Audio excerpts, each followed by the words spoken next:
Salut, c'était IRCA News 236. N'oubliez pas de partager, de vous abonner et d'ajouter à vos favoris. La France vient de montrer son soutien à la candidature de Dondra, ce qui signifie que Dondra est déjà perdant d'avance. En 2017, dans une publication adressée à la RFI, j'avais lancé une alerte claire: si la France ne corrigeait pas rapidement ses erreurs en République centrafricaine, la crise finirait par se propager jusqu'en Afrique de l'Ouest, au point d'échapper à tout contrôle. 17 personnes ont aimé mon commentaire. À cette époque, tous ses principaux alliés ouest-africains étaient encore solidement au pouvoir, notamment Ibrahim Boubacar Keïta, renversé en 2020, Alpha Condé, renversé en 2021, Roch Marc Christian Kaboré, renversé en 2022, Mohamed Bazoum, renversé en 2023. Ces dirigeants étaient perçus comme des partenaires stratégiques de Paris, garants d'une zone d'influence historique.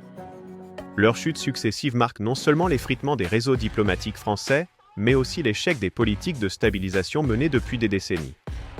La République centrafricaine est un pays complexe, central dans les équilibres de la région. Pourtant, la France a souvent commis la même erreur, confondre présence militaire avec légitimité politique et diplomatie médiatique avec influence réelle. Les Centrafricains, conscients de ces contradictions, ont fini par rompre avec ce modèle. Aujourd'hui, Paris tente encore d'exister dans le débat centrafricain, mais le terrain n'est plus favorable. Il apparaît clairement que RFI semble miser sur Henri-Marie Dondra comme potentiel favori des prochaines élections. Ce soutien médiatique, subtil mais perceptible, ne peut être dissocié du contexte géopolitique. La France cherche désespérément un nouveau point d'appui politique en Afrique centrale, après la perte de la quasi-totalité de ses alliés en Afrique de l'Ouest. Mais ce pari comporte plusieurs dangers: il alimente l'idée d'une ingérence extérieure, il fragilise le candidat ainsi exposé, il accentue la méfiance populaire envers les agendas extérieurs.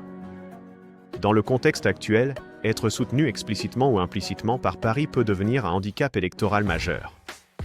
Si la France s'entête à vouloir influencer la scène politique centrafricaine à travers un candidat ou un média, elle risque une nouvelle rupture diplomatique, plus grave encore que les précédentes. Voici pourquoi la Centrafrique n'est plus sous tutelle diplomatique. Le pays revendique sa souveraineté et rejette toute pression extérieure. La France a perdu la confiance populaire. Les populations n'acceptent plus les parrainages politiques venus de l'étranger. Le climat électoral rend toute ingérence explosive. Soutenir un candidat à distance revient à le condamner politiquement.